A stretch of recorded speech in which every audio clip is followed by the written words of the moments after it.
మెదక్ జిల్లా చేగుంట మండల పరిధిలోని చందాయిపేట ప్రభుత్వ పాఠశాలలో పాఠశాల ప్రధానోపాధ్యాయులు కిషన్ ఉపాధ్యాయ బృందం ఆధ్వర్యంలో మాక్ పోలింగ్ నిర్వహించారు. ఈ కార్యక్రమానికి ముఖ్య అతిథిగా జిల్లా విద్యాధికారి రాధాకిషన్ హాజరయ్యారు. ముందుగా పాఠశాలలో ఉన్నటువంటి హాజరు పట్టికను విద్యార్థులకు అందించి వంట సామగ్రిలను మండల విద్యాధికారి నీరజ్తో తనిఖీ చేశారు. అనంతరం పాఠశాలలో జరుగుతున్నటువంటి మాక్ పోలింగ్ సరళిని ఓటర్ అభ్యర్థి నుంచి ఏజెంట్ ప్రొసీడింగ్ ఆఫీసర్ వరకు నిర్వహించిన విద్యార్థులను అభినందించి జిల్లా విద్యాధికారికి తనకు కేటాయించిన బూత్ లో విద్యాధికారి ఓటు వేశారు. ఈ కార్యక్రమంలో మండల విద్యాధికారి Neeraja, deputy tehsildar Srikanth, MPDO Chinnareddy, school complex HM Amarsenareddy, union నాయకులు వెంకట్రామరెడ్డి, లక్ష్మణ్, పాఠశాల ఉపాధ్యాయ బృందం, గ్రామ పంచాయతీ సెక్రటరీ రాధా తదితరులు పాల్గొన్నారు.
సార్ కొంచెం ప్రజాస్వామ్య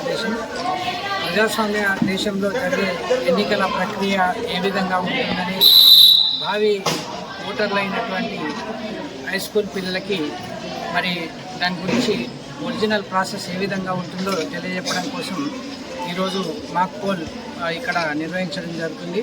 పిల్లలే దానికి సంబంధించిన అధికారులుగా, పిల్లలే ఓటర్లుగా మరి దానికి సంబంధించినటువంటి లిస్టులు ఏ విధంగా ఉంటాయి, ఓటర్ లిస్టులు ఏ విధంగా ఉంటాయి, ఎన్నికల ప్రక్రియ లోపల అధికారులు ఏ అధికారి బాధ్యత ఏది అనేది దానికి సంబంధించి వివరిస్తూ మనం ఓటింగ్ ఎట్లా చేయాలి, వయలేషన్ ఆఫ్ సీక్రెసీ ఎట్లా ఉంటుంది, దానికి సంబంధించి సీక్రెట్గా మనం ఓటుని ఏ విధంగా వినియోగించుకోవాలి అనే అంశం పైన మరి పిల్లలకి ప్రత్యక్షంగా నిర్వహిస్తున్న మాక్ పోలింగ్ కార్యక్రమానికి వచ్చేయడం జరిగింది. దీంట్లో ఇటువంటి కార్యక్రమం నిర్వహిస్తున్న నేను హెచ్ఎం గారికి, మిగతా విద్యార్థి అందరికీ అభినందిస్తున్నాను. సో భావి భారత పౌరులుగా తీర్చిదిద్దడానికి కృషి చేస్తున్నటువంటి ఉపాధ్యాయ బృందానికి కూడా నా ప్రత్యేక అభినందన తెలియజేస్తాను. చాలా మంచి ప్రోగ్రామ్, ఇలాంటి ప్రోగ్రామ్స్లో పార్టిసిపేట్ చేస్తూ ఉన్నాం, అవగాహన పెరుగుతున్న విద్యార్థులకి.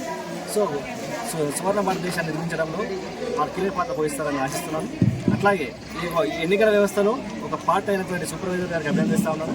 అలాగే ఇక్కడ బిఎల్ఓ ఇచ్చేసినటువంటి బిఎల్ఓలకి ప్లస్ యాజ్ ఏఆర్ఓగా అసిస్టెంట్ రిటర్నింగ్ ఆఫీసర్గా ఉన్నటువంటి నాకు గర్వంగా ఫీల్ అవుతా ఉన్నాము. ఈ కార్యక్రమం చేయడానికి చాలా సంతోషంగా ఉంది.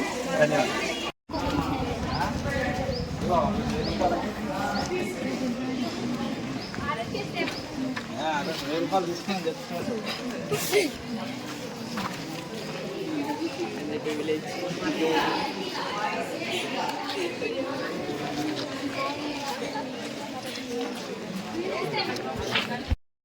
మరిన్ని అప్డేట్స్ కోసం మా ఛానల్ని సబ్స్క్రైబ్ చేయండి.